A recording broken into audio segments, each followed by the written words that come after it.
तो आज हम बात करेंगे जीवन में आने वाली समस्याएं और उनको कैसे उनका समाधान कर सकते हैं। अगर हम बात करें तो कोई नौकरी की समस्या से पीड़ित है कि साहब मेरी नौकरी सही नहीं चल रही, वो नौकरी से खुश नहीं है, और जिसकी नौकरी नहीं लगी है, जो बेरोजगार बैठा हुआ है, उसको वो इसलिए परेशान है कि उसके पास करने के लिए कोई काम नहीं है, उसकी अपनी ज़रूरतें, उसकी अपने खर्चे कैसे पूरे होंगे। कोई कैरियर को लेके परेशान है कि मेरा कैरियर में मुझे आगे कैसे बढ़ना है, क्या करना है।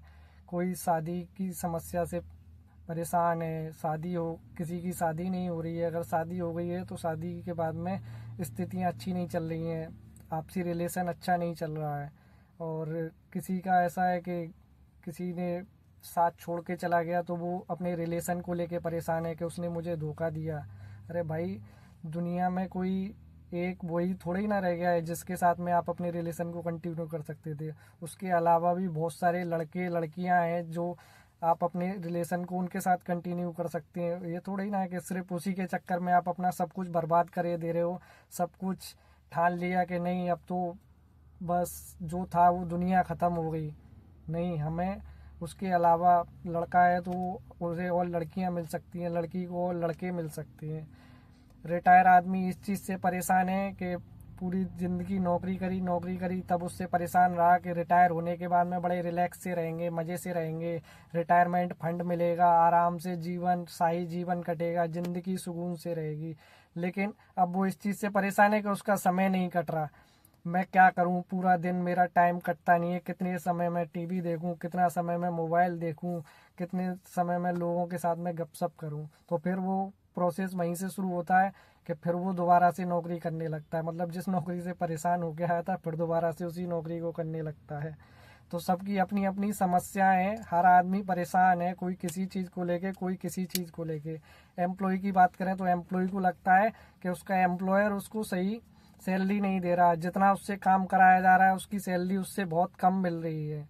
और उसको लगता है कि जो एम्प्लॉयर है, जो कंपनी का ओनर है, जितने भी बड़े बड़े लोग हैं, वो बड़े मज़े की ज़िंदगी काट रहे हैं, बड़े सुकून वाला जीवन चल रहा है। लेकिन स्थिति अगर इसके उलट है, बिल्कुल देखेंगे आप तो पता चलेगा कि जो बड़ी बड़ी कंपनियों के फैक्ट्री ओनर हैं, मालिक हैं, बड़े बड़े कॉरपोरेट के मालिक हैं, उन लोगों के अपनी समस्याएं हैं, उनके अपनी अपनी परेशानियां हैं। वो परेशान हैं, उनको हर महीने एम्प्लॉय की सैलरी देनी है।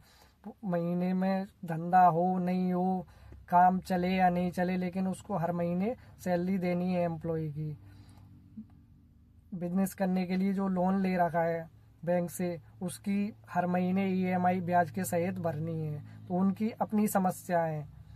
अब हम देखेंगे कि इन समस्याओं से निपटने के लिए लोगों ने क्या क्या तरीके अपनाए हैं। आप देखेंगे कि कुछ लोगों की समस्याएं दूसरे लोगों के लिए अवसर हैं। जैसे अभी कोरोना समय तो आप सब लोगों ने देखा होगा, तो कुछ लोगों के लिए क्या पूरी दुनिया के लिए एक आपदा का विषय था, लेकिन कुछ लोगों ने उस आपदा में भी अवसर खोज लिए। आप देखेंगे बहुत से लोग सैनिटाइजर और मास्क बेचकर ही करोड़ों और अरबों रुपए कमा लिए।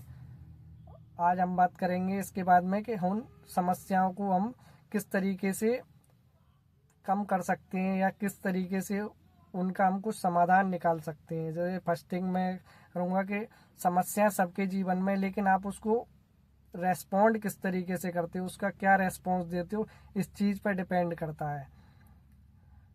आप जिस समय आपका बुरा वक्त चल रहा है, आपका परेशानियों वाला वक्त चल रहा है, उस समय बिल्कुल शांति से विचार करें, उसके बारे में पता करें कि इस तरीके की समस्या आई थी तो और कुछ लोगों ने किस तरीके से रेस्पॉन्ड किया उस समस्या को, किस तरीके से उसका समाधान निकाला। जैसे कि किसी की अगर नौकरी नहीं लग रही है तो उसको हाथ पैर खुद ही मारने पड़ेंगे, उसको नौकरी खुद ही ढूंढनी पड़ेगी। कोई ये नहीं आएगा कि आ जाइए और आपका स्वागत है, आपको नौकरी मिल गई है। नहीं, आपको इंटरव्यू खुद देने होंगे, अपने जो भी रेफरेंस हैं उनके थ्रू आपको निकालने होंगे कि मैं कहाँ अपना अप्लाई कर सकता हूँ, कहाँ मुझे नौकरी मिल सकती है। दूसरा, किसी भी समस्या को कभी भी हल्के में न लें। जो भी समस्या है उस पर पूर्ण रूप से मंथन करें, उसको कभी भी हल्के में न लें। नहीं तो वो क्या रहेगी, आप अगर उसको इस प्रति सीरियस नहीं रहेंगे तो वो समस्या बहुत बड़ी हो जाएगी, बहुत इस ऐसी स्थिति में ले जाएगी कि जिसका फिर समाधान निकालना आपके लिए समय रहते बहुत मुश्किल हो जाएगा। तीसरा थर्ड थिंग यही है कि आप उसके समय रहते रास्ते खोजें कि उस समस्या से हम कैसे निकल सकते हैं। जैसे किसी को नौकरी नहीं लग रही है तो वो नौकरी के अपना तरीके ढूंढे कि मैं कहाँ से नौकरी अपने लिए अरेंज कर सकता हूँ, इंटरव्यू दे अपना। जिसकी शादी या रिलेशन बढ़िया नहीं चल रहा है तो वो अपना आपसी म्यूचुअल अंडरस्टैंडिंग से चीज़ों को सॉर्ट आउट करने की कोशिश करें। रिटायरमेंट के बाद में आदमी आ जाता है, उसका समय नहीं कट रहा तो कुछ नहीं, अपने लिए कुछ इस तरीके का, क्योंकि अभी तो 10 से 6 या 9 से 5 की अपनी ड्यूटी करी, अब क्या होता है क्या वो अपना समय कटता ही नहीं है। अब क्या करें क्या करें, तो अपने लिए एक फ्यूचर प्लानिंग भी करें कि मैं रिटायर होने के बाद में मेरे पास जो वक्त रहेगा मैं उसको सही से यूटिलाइज कैसे कर सकता हूँ।